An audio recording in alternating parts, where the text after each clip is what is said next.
Gênese no lar. Que alegria, que festa.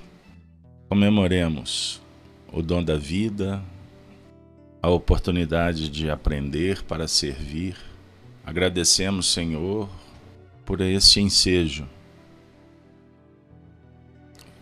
pelo contato, pela convivência, pelo estudo, que possamos aproveitar com sabedoria, com prudência, com dignidade, com nobreza, essa oportunidade de conviver com amigos encarnados e desencarnados. E que seja também um treinamento para que a gente, ao longo do dia, possamos nos recordar que o intercâmbio com o mundo espiritual se dá mais do que imaginamos. E não apenas nas atividades espiritistas ou de oração, no templo, no centro, na igreja. Espiritualidade é realidade. Estudamos as leis da natureza para aprimorar o contato e, naturalmente, qualificar os eflúvios, as energias, as vibrações que passam a fazer parte do nosso dia a dia ao nível da consciência. Pois sabedores que estamos dentro de um contexto de relação, de expansão e de recolhimento, para sermos felizes, para termos lucidez, forças, saúde, não podemos deixar de lado um mundo que fazemos parte. Assim, Gênese no Lar, na manhã dessa segunda-feira, dia 5 de outubro, seja um diferencial orientativo para o nosso momento histórico na reencarnação. Nosso tema de hoje, o espelho interior. Vamos abrir o Evangelho segundo o Espiritismo no seu capítulo 10º. Bem-aventurados que são misericordiosos. Vamos acompanhar Allan Kardec, que nos expõe uma passagem do Evangelho de Jesus narrada por Mateus no seu capítulo 7º. Allan Kardec enumera-o como item 9. Nós seremos ousados de acrescentar mais um versículo. Portanto, vamos trazer para iniciar o primeiro versículo desse capítulo. Primeiro e segundo. E vamos na sequência até o 5º versículo do capítulo de Mateus. Não julgueis, afirma Jesus, para que não sejais julgados. Porque com o juízo com que julgardes, sereis julgados. E com a medida com que tiverdes medido, vos hão de medir a vós. E por que reparas tu no argueiro que está no olho do teu irmão, e não vês a trave que está no teu olho? Ou como dirás a teu irmão, deixa-me tirar o argueiro do teu olho, estando uma trave no teu? Hipócrita, tira primeiro a trave do teu olho, e então cuidarás em tirar o argueiro do olho do teu irmão.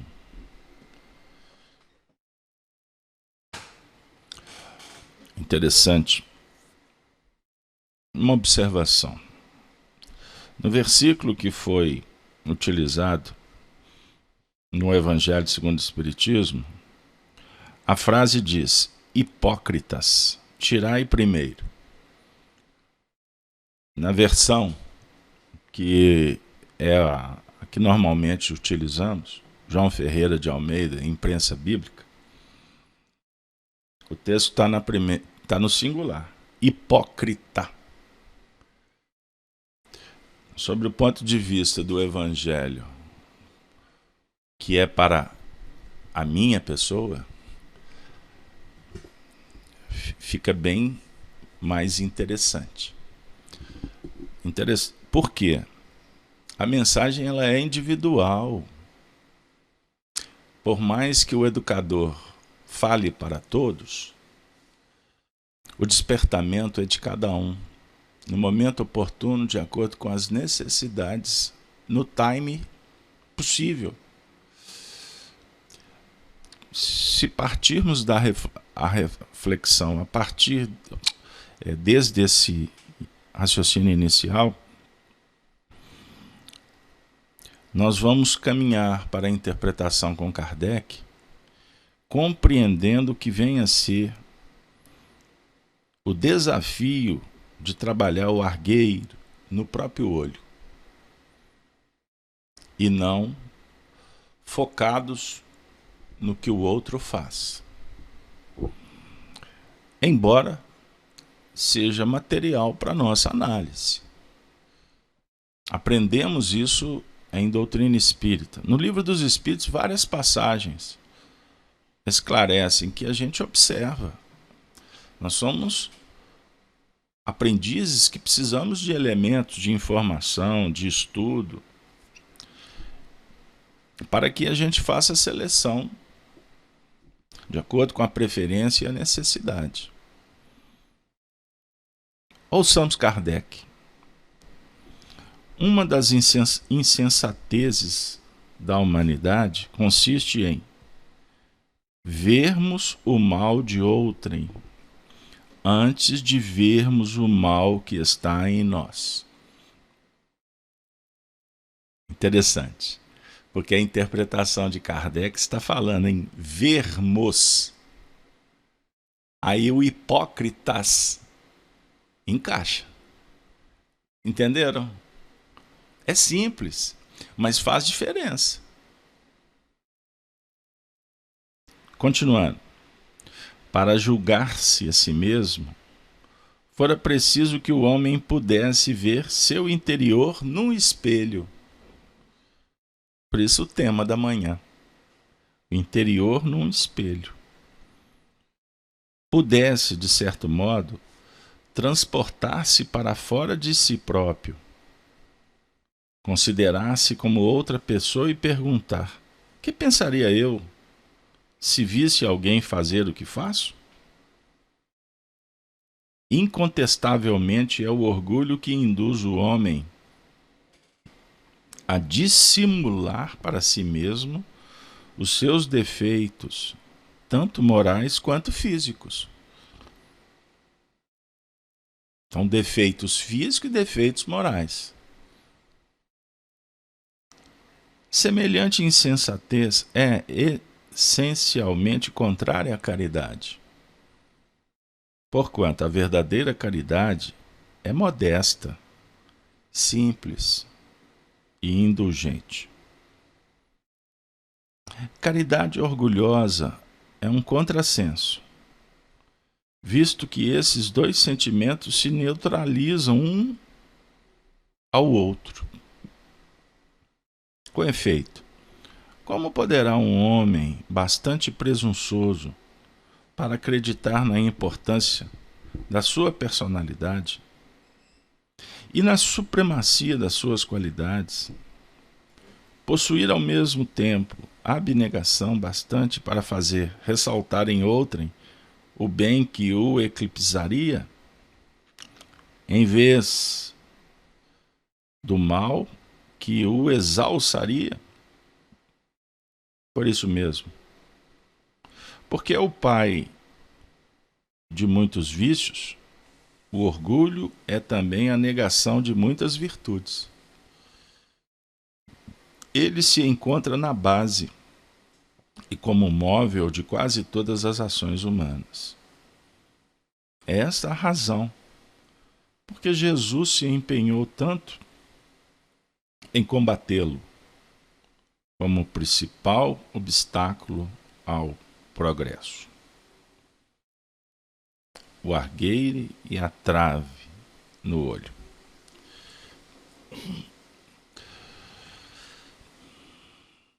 Pergunta a você que acompanha Gênesis no Lar.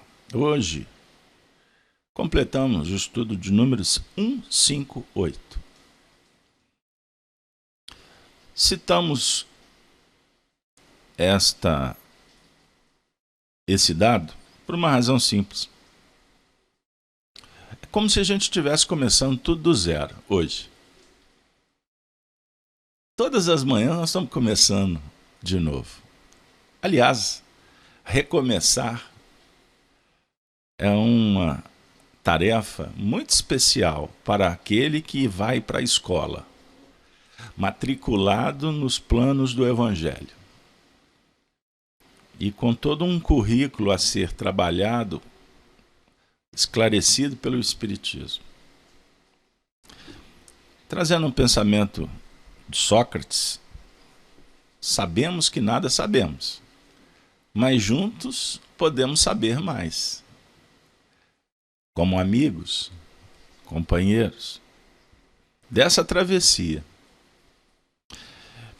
Você já parou para pensar que quando reunidos, nós estamos definindo um caminho de acordo com uma preferência. E o resultado, ele vai ficando patente, pois escolhemos durante a própria travessia. O que vai nos motivando a retornar, a reencontrar, a buscar em fontes que estão dando resultado. Até que um dia essa fonte seca, ou a travessia será pela outra banda do rio. Mas atualmente, nós temos que agradecer. Pelo menos assim eu penso, e me perdoe se você pensa diferente. Aliás, pensar diferente faz a diferença. A questão é se estamos pensando bem, iremos, portanto, festejar. Se pensar mal, vamos passar mal. Porque é o resultado. A fonte sugere humildade. Sugere que voltemos os olhos para esse espelho íntimo. Esse espelho que é a nossa mente. A mente é o espelho da vida. Afirma o professor, poeta, grande educador Emmanuel, que nos ajuda a interpretar Kardec. Faço sempre questão de passar por essa frase, se possível repetindo todas as vezes que eu abro Emmanuel, para não dar uma ideia de que existe uma doutrina diferente. A doutrina de Kardec é a doutrina de Emmanuel. A doutrina é do Cristo. Kardec oferece. Emmanuel nos ajuda disponibilizando, simplificando e não criando dificuldade. Emmanuel fala da mente como um espelho. Então nós temos que olhar para o espelho. E a mente é nossa, não é do outro. O que importa nesse estudo? A mente como espelho, ela vai registrar imagens, sons, vai imaginar comportamentos, ou melhor, vai refletir. Desculpem, as palavras estão se misturando na expressão. Então, nós estamos diante de indução que vem de fora, para a mente responder. Se o que vem de fora não é bom, nós temos que observar como a mente está se comportando, porque ela vai refletir. Então, qual que é o papel da vontade? É administrar o que a mente responde. Um exemplo. A pessoa me telefona e diz assim: você viu o que o outro fez? Naquele momento exato, ela está gerando, pelos seus pensamentos, sentimentos, uma onda. Essa onda chega e a mente vai interpretar. Aí entra o papel do ser consigo mesmo. Se a resposta for no mesmo nível de julgamento, e esse julgamento precipitar palavras, ações que sejam destrutivas, significa que aquela experiência não está sendo bem aproveitada. Quando conseguimos administrar, mesmo que brote indignação, revolta, mas o comportamento ele é administrado no sentido de não continuar alimentando, nós estamos dando um grande passo. O estágio atual evolutivo, a tendência é que a reação seja no mesmo nível. E não é à toa que o telefonema foi endereçado para você. Significa que você está sendo testado. Por isso é que a gente aprende com os espíritos que nada acontece sem conexão, sem um porquê. Agora, se a gente já consegue administrar, mesmo com a língua toda selerepe para falar mal também, mas consegue se conter, significa um passo adiante importante. E aí entra um empreendimento chamado esforço para mudar o painel. Como? Colocar essa língua para percorrer outro caminho. Qual? Fazer, se existe um veneno, vamos trabalhar o antídoto. Então que essa língua diga, por exemplo, assim: oremos por fulano, Beltrano está em aprendizado como nós mesmos, abençoa e passa. Ou então a língua fica bem enroladinha dentro da boca, uma vez que do outro lado não há abertura para ouvir uma dica. Então silencia. Ora, abençoe e passe você. Mas não coloque em prática esse movimento de expor o defeito do outro. Porque o que Jesus está nos chamando a atenção, e agora na primeira pessoa, se ele usa a expressão hipócrita, é porque já foi identificado o movimento imperfeito. E a hipocrisia, como temos visto, vai uma dica: Evangelho segundo o Espiritismo, prece para os espíritos empedernidos. É uma das últimas orações. Está bem pertinho da prece pelos obsessores, obsediados à obsessão. E vocês que estão acompanhando essa série Gênesis no Lar vão se recordar que o estudo sugeriu uma reflexão séria, que os espíritos empedernidos se caracterizam pela hipocrisia. Então é a pior condição que o espírito alcança. Hipocrisia. E a hipocrisia vai falar com a dissimulação, com a mentira, com a negociação, né, com aqueles estados complicados que todos nós já sabemos quais são. Intriga, maledicência, como falamos, fofoca, ficar alimentando a treva, com má intenção. O discurso de Jesus mais firme, incisivo, e que causa até perplexidade para aquele religioso que acha que as palavras devem ser todas adocicadas. Porque falar com uma cadência diferente, com um tom baixinho, para muitos significa virtude celestial. Falar baixinho pode ser uma característica de alguém. Até para o problema auditivo. Fica com medo de falar alto, reduz, mas quando se assusta ele está falando mais. Nem para ele mesmo ele está dizendo. Não consegue ouvir. Então aí nós estamos falando de alguma coisa referente a uma imperfeição física. Falar com educação, falar com nobreza, com palavras ajustadas, pode também caracterizar uma elevação do espírito. Porque espírito superior não vai gritar.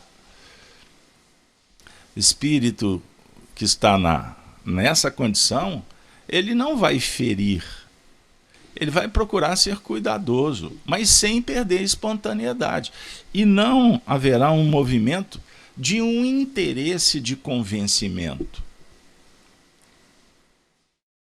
Doutrinação, moralização. Embora a educação, que é um movimento de fixação de caracteres positivos, ela vai dialogar com a arte, com a beleza, com a harmonia. E aí, naturalmente, o observador será tocado. Não é muito bom a gente sentar com alguém que só fala no bem?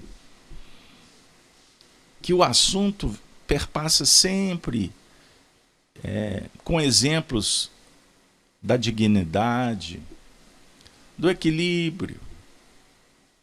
São expressões que partem da pureza da intenção e não a intenção de dourar a pílula, de querer se apresentar como alguém especial, missionário e etc. O diálogo, ele passa então pelos caminhos da humildade, porque a presunção por acreditar na importância da sua personalidade, na supremacia das suas qualidades, na verdade, vai eclipsando o mal, ao invés de trabalhar a abnegação, a responsabilidade e a busca constante para refletir sobre o ponto de vista do entendimento. Eu sei que a frase ficou complexa. Eu quero dizer o seguinte, que existe a hipocrisia para o outro e para si mesmo. Você pode dissimular para que o outro não veja e dissimular para você mesmo, fingindo que está tudo bem, querendo driblar a consciência. A consciência está dizendo, cuidado. Aí a personalidade diz assim, não tem problema. Então esse movimento externa e ao mesmo tempo ele funciona na intimidade dos indivíduos. Passamos a semana inteira refletindo sobre Evangelho e Espiritismo. Alguns podem dizer assim, mas tem hora que o assunto fica repetido. Aí a gente costuma dizer, por que ficou repetido? Será que nós já conseguimos compreender? Ou a dificuldade está em se conectar com a cadeira da humildade? Eu não vou nem dizer a posição de joelhos, que em alguns casos necessitamos. Se posicionar de joelhos perante o altar da verdade. O que nos sugere alguma notícia que está batendo na nossa porta. Por quê? Já participamos de 158 encontros de evangelho nesse período em que a humanidade foi constrangida por razões desconhecidas, que serão reveladas no tempo, a estar dentro de um ambiente isolado do mundo. Não pensemos que a gente já sabe o motivo. A gente vai saber disso lá na frente. Sobre o ponto de vista íntimo, familiar e coletivo. E olha que deve ter mais. Eu coloquei apenas 3. Por que estamos isolados, sob o ponto de vista íntimo? Você vinha numa travessia e você teve que repensar essa travessia. Se não puxassem o freio de mão do carro, você ia continuar na mesma toada. Você foi constrangido, se em família, a ficar entre 4 paredes com o seu companheiro, a sua companheira, os seus filhos, sejam quem for. Tem um outro objetivo. Você foi afastado de uma pessoa idosa, seus pais, por exemplo, com risco de contaminações. Existe uma explicação para esse fato. Você foi retirado do contexto do trabalho, seja porque perdeu ou porque o trabalho é dentro de casa. Tem uma outra explicação. A sociedade, houve um impedimento para que não houvessem as aglomerações. Uma outra explicação. E o nosso papo é sob o ponto de vista moral, tá legal? Porque, sob o ponto de vista externo, se tem interesses escusos, políticos, partidários, ideológicos, isso não me compete, não é o objeto das nossas reflexões. Embora no futuro você vai saber se houve ou não algo que extrapolou o encaminhamento natural da evolução. Entenderam? E o não saber também tem uma explicação. Por que você não sabe? Se não sabemos é porque não temos competência, não temos envergadura moral para lidar com a realidade. Aí vem uma outra reflexão. Os espíritos falam para Kardec, Kardec publicizou na rede social. A revelação, ela chega na hora certa. À medida em que a humanidade progride, a gente vai tendo as informações. Com isso, meus amigos, o Evangelho sempre toca o nosso coração. Aí quando o Evangelho causa problema, é inabilidade dos pseudos evangelistas. Esse momento é o momento de julgar para cima e não para baixo. Antes de começar, eu recebi uma mensagem no WhatsApp.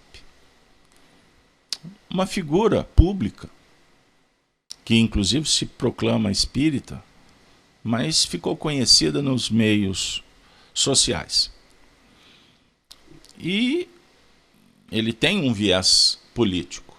Político de uma ação muito contundente na sociedade. E o vídeo é uma alertiva sobre o ponto de vista das coisas do mundo, produtivo, alertando contra os problemas, as imperfeições da sociedade, inclusive para um encaminhamento que se aproxima. Daqui a alguns dias aí haverá uma eleição no país. O alerta é: cuidado com o que chega para você. Porque nesse momento todas as imperfeições somem. O comportamento político é esquecido. Aqueles que se corromperam, que se complicaram, voltam para falar que são salvadores da pátria. Figuras que surgem vão dizer que representam o futuro justo, harmônico, profundo. Beleza.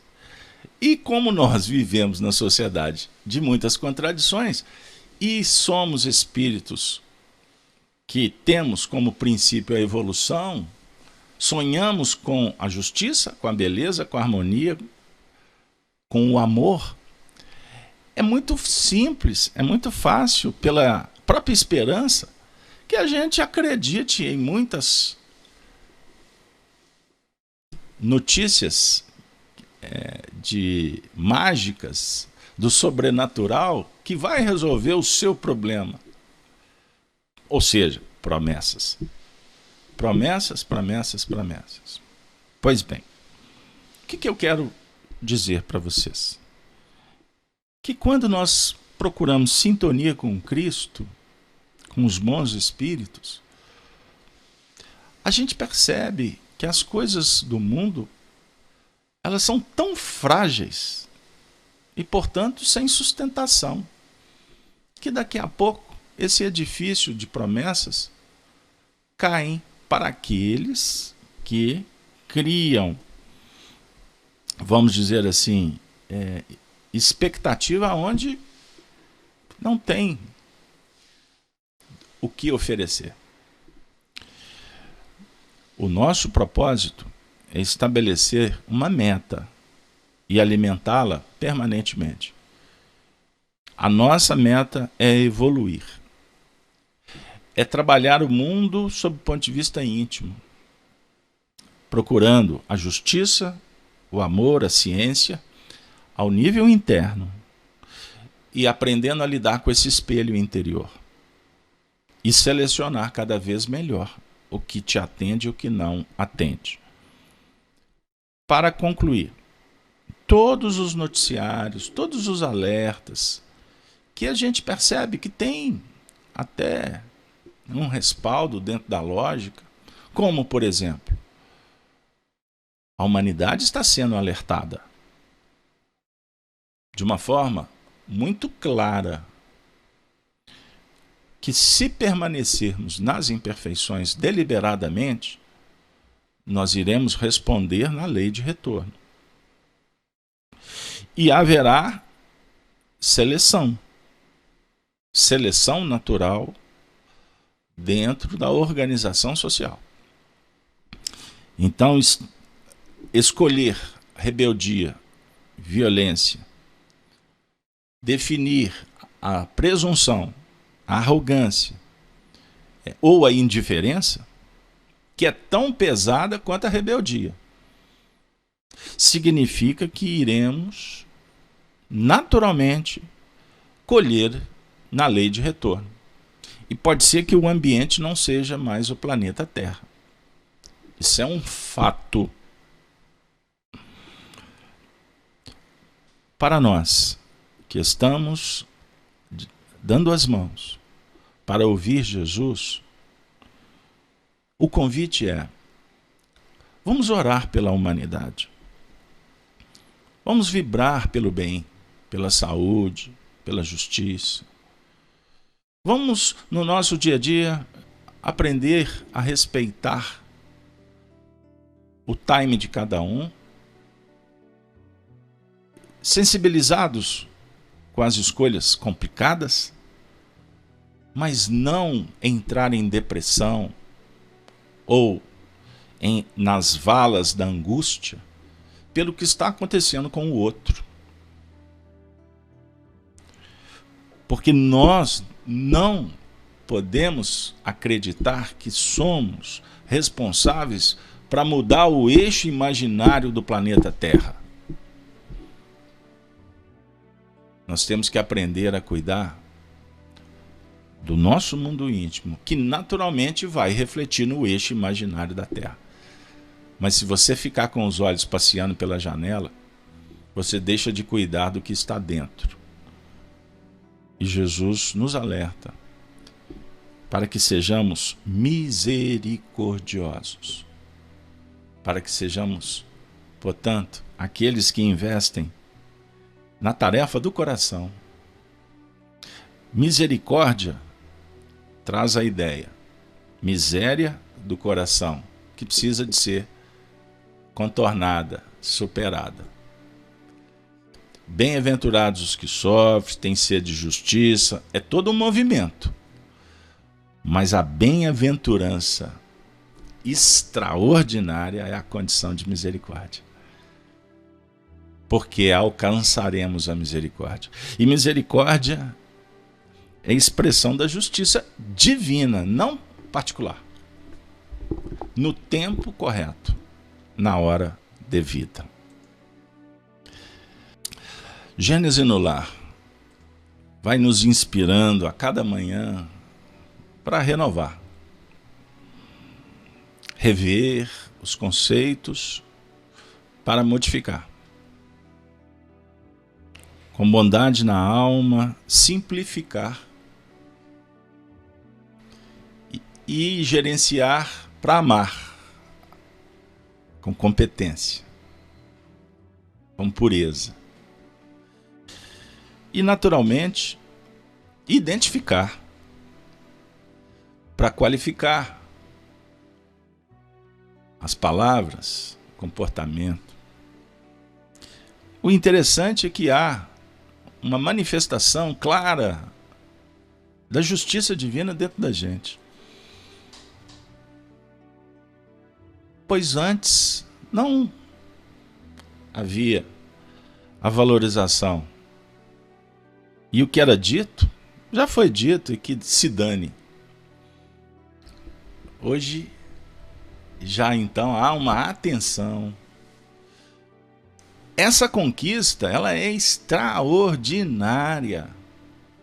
Porque há pessoas no mundo que não estão nem aí para o semelhante. Se tiver que soltar uma bomba de manhã, acusação, humilhação, vergastação, que se dane. E os outros que dizem assim, não estou nem aí para a vida, depois que morre acaba. O Evangelho com Jesus nos sugere que a natureza é uma manifestação permanente de misericórdia para conosco. Observem os ciclos da natureza, um calor intenso no país, queimadas para toda parte, animais morrendo. É muito mais fácil ficar discutindo se o fogo é criminoso ou se não é, se é culpa do governo, se não deixa de ser, do que parar para refletir que o fogo, se ele está batendo na nossa porta, ele sugere purificação. Entenderam? Você sai da reflexão de fora e vem para dentro. Nós estamos num processo de transformação e o fogo, ele notabiliza aí. Ele esclarece necessidade de conectar com a árvore da vida. Jesus se proclama a videira. Aqueles que não estiverem em mim, os ramos, secarão, serão lançados no fogo. Porque o amor é que dá a seiva da vida. Então nós somos chamados para cuidar desse jardim interior. E quando bem cuidado com flores, naturalmente os corações que estão do lado vão perceber e vão se conectar, vão se sensibilizar e operacionalizar nos próprios jardins. A misericórdia fala de perdão. Encerramos o nosso encontro com cinco versos de autores diversos, pela mediunidade de Chico Xavier, constante no livro Fulgor do Entardecer. Lucano Reis diz assim: do que recebes e dás, a vida te notifica. As ações boas ou más ficam com quem as pratica. Raul Pederneiras diz assim: ofensa de qualquer parte, perdão que cai de mão cega, não precisa justificar-te, pois disso Deus se encarrega. Sinfrônio Martins: perdoa, o tempo, no fundo, tudo leva de vencida, todo momento no mundo é um pouco de despedida. Cornélio Pires: quem para, fazendo caso, da sombra que aterroriza, chegará com grande atraso ao lugar de que precisa. E por fim, Cassimiro Cunha: perdoa e passa servindo, não te acredites doente, Não te esqueça Jesus Cristo. Prossegue buscando a frente. Não te acredites doente. Prossegue buscando a frente. Ave Cristo, a saudação dos cristãos dos primeiros tempos, define o encerramento do nosso encontro e a abertura do seu dia, que ele seja pródigo de bênçãos, de amor, longe da fantasia, sintonizados com o Senhor, a proposta do Redentor, nessa trajetória de dor, mas que há de no clamor estabelecer a rota que vai definir a nossa felicidade eterna. Muito obrigado, até o próximo encontro.